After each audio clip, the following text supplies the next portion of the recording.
Hello, good afternoon. Welcome, Frank Suttie. Hi, Sian. Hi, very nice to see you. So Frank is a director and commercial law practitioner at UK law firm Freeths. He's also author of our just published special report, The Data Protection and the New UK GDPR Landscape. Congratulations. Thank you. How does it feel to have it finally out? Relieved, and I hope it's a useful contribution to people's understanding of the subject. I'm sure it will be. Well, on that note, perhaps you could tell us a little bit about why you chose to write this report. Yeah, sure.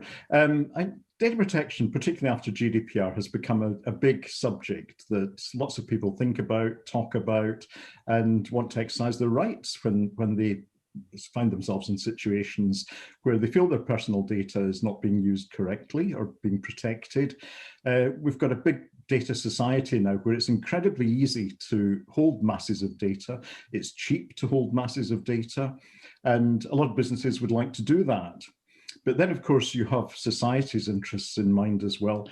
And one of the things about the way we live now is we're a rule-based society where we feel that trust is secondary to having rules to govern how things work.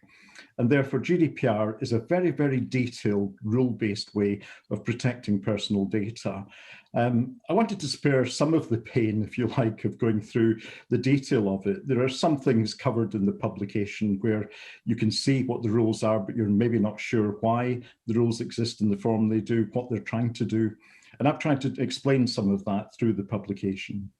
Yeah, I think, and the case studies and your examples, I think, are particularly helpful there, aren't they? So people might be able to recognise their own situations through reading your own case studies. Yeah, the one that caused most head scratching on my part was the Internet Service Protocol numbers, which is just an array of numbers. And how on earth could that be considered to be personal data? But it is, and the reasons for that are explained. Mm.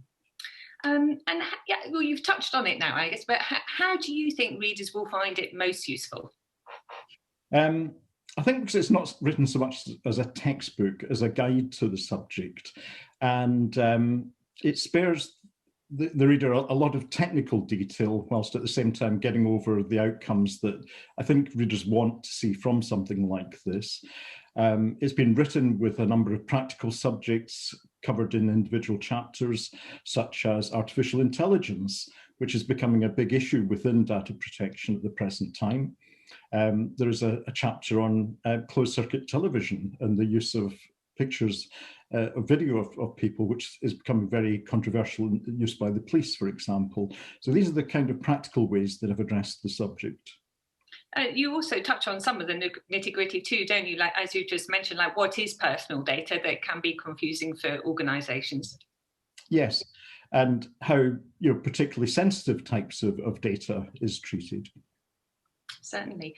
And a bit of a broad question, but are there any general trends you see or foresee in the future direction for data protection in the UK?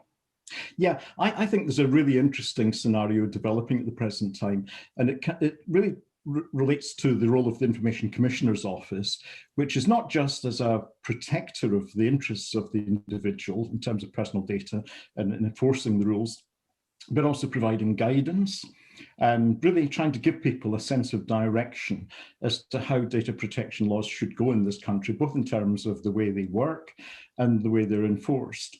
And there's a bit of a dilemma for the Information Commissioner's Office around big data. Artificial intelligence is incredibly successful in many fields. Within the health service, it's now recognised as being a very reliable basis of detecting cancers, for example. And this requires, therefore, an awful lot of data to be stored and used in particular ways. That can be done with the data being anonymised, but sometimes there still has to be a connection back to the individual that the data came from. And so that's one of the big dilemmas, is how we resolve this tension between the need to have lots of personal data, which can do good, it can be a force for good, and the protection of the individual whose data becomes part of this. And the other area which the Information Commissioner's Office is looking at just now that I think a lot more will be said about in time to come is behavioural advertising, where on your journey through the web, There's data being picked up about you and your interests, and you might move away from a retail site, something like Amazon, where you've been looking at a particular product. You go onto a news site, and hey, what a coincidence. An advert pops up for a product you were looking at on Amazon. And that's evidence that you're being tracked. And people don't like that. Sometimes it's useful, though some people do appreciate it, but many times people are reluctant to accept that.